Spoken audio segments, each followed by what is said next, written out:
পুরুষ মানুষের দায়িত্ব তারা শুধু বাহিরে কাজের মধ্যেই থাকবেন, আর নারীরা কাজ করতে আসলে কাজ যতটুকু কাজ করবেন। এই কারণে তারা বলছেন কর্মঘণ্টা কমিয়ে দেবেন।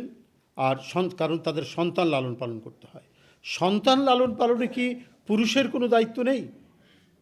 পুরুষ কি সেই দায়িত্ব কিছু শেয়ার করতে পারে না? সভ্যতার এই যুগে সমাজ প্রগতি যখন এগিয়ে যাচ্ছে, তখন এই কথা বলে আপনারা এই সমাজটাকে কোথায় নিয়ে যেতে চান? কোন পর্যায়ে নিয়ে যেতে চান? আবার এখন তাদের আমির বলছেন যে না, এই কথা আমি বলিনি। আল জাজিরা সুস্পষ্টভাবে এখানে এসেছেন।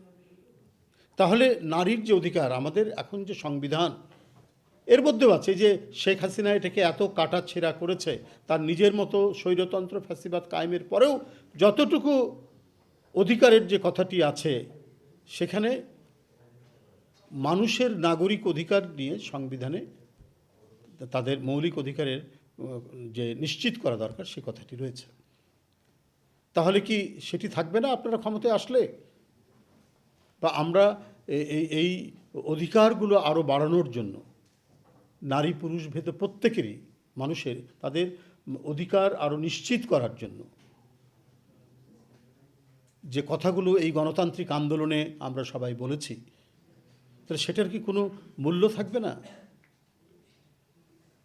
যেখানে তাদের একজন নেতা স্বয়ং আমিরের উপস্থিতিতে বলেছেন যে পার্লামেন্টে ইসলামী আইন দিয়ে চলতে হবে। এটাও আপনি সাংবাদিকের সামনে বলেছেন আমির যে এটা তার ব্যক্তিগত বিষয়, এখানে আমার কোনো কাটিয়ে গেছেন আর কি, আমার এই বিষয়ে কোনো মতামত নয়। তবে আমি মনে করি যে না, এইভাবে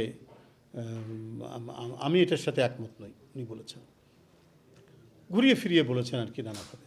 কথাটা দাঁড়ায় এরকম যে আমি এই ব্যাপারে এখনো একমত নই। তো আপনার উপস্থিতিতে বলেছেন। তো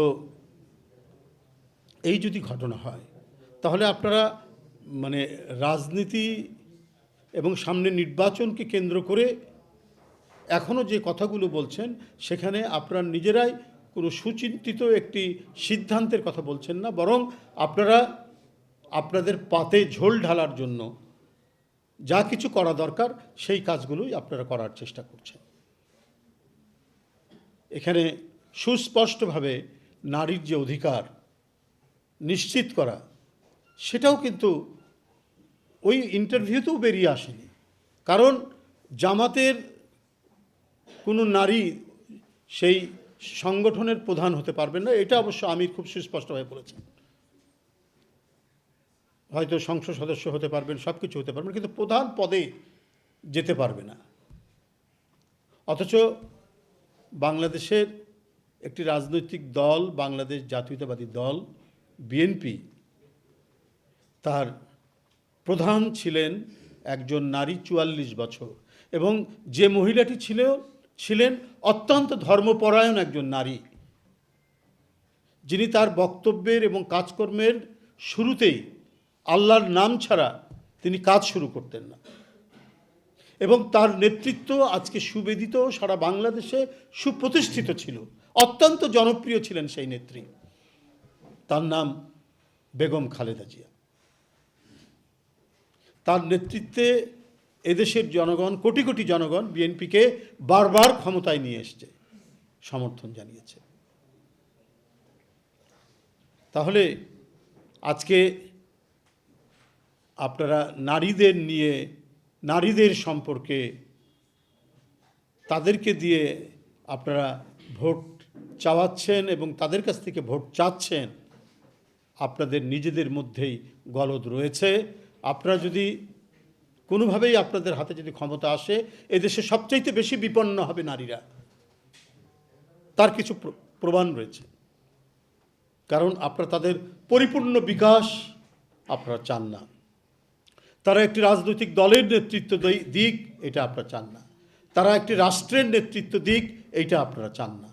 এখন ভোট পাওয়ার জন্য আপনারা নানা ধরনের বিভ্রান্তি তৈরি করছেন এবং আপনাদেরই এক একজনের মুখ থেকে এক এক ধরনের কথা বেরিয়ে আসছে।